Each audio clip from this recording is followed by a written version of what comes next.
An important part of personal branding is to be personal. You need to be personal.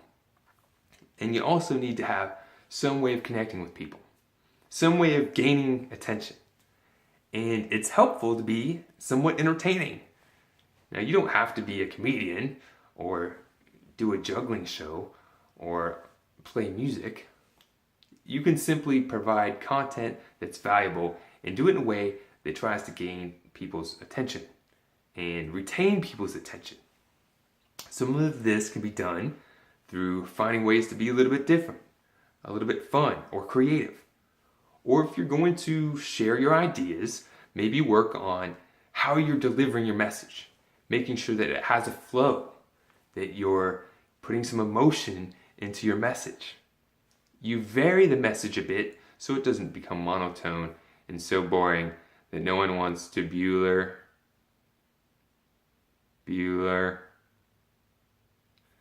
It would be bad if all your messaging went out and was so boring that you don't even want to watch it. That's a good test. If you can't even watch your own content in video form, or you don't want to read it, it's not entertaining to you, then it may not be quite up to par.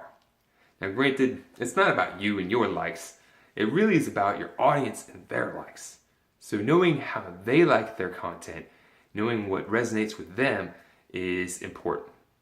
Now depending on your audience, you may like somebody who likes things that's more flair. I've seen some people out there with personal brands that are really kind of out there and sometimes vulgar. They'll use cuss words, they'll say some vulgar things, and for their audience, that works. They are being true and genuine, and they're connecting with an audience. They're being entertaining in their own way. Other people are more reserved, and you can be more reserved, but make sure that you're putting your best foot forward.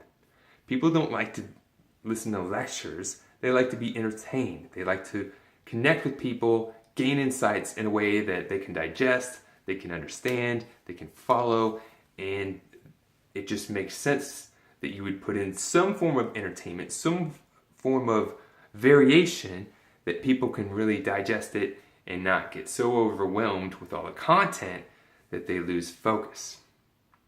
Have you ever went to a presentation where you're sitting there and listening to somebody drone on, and no longer are you paying attention, you're looking at your phone, you're doing other things, and you can't wait for the person to just get on with it, right? Other times, you can connect with somebody at a presentation and they're engaging with you, they're asking you questions, they're mixing it up a little bit, they're telling a story, they're putting out examples that you can relate to, so you're more tuned in, you're digesting that message, and it's actually something that you can easily follow.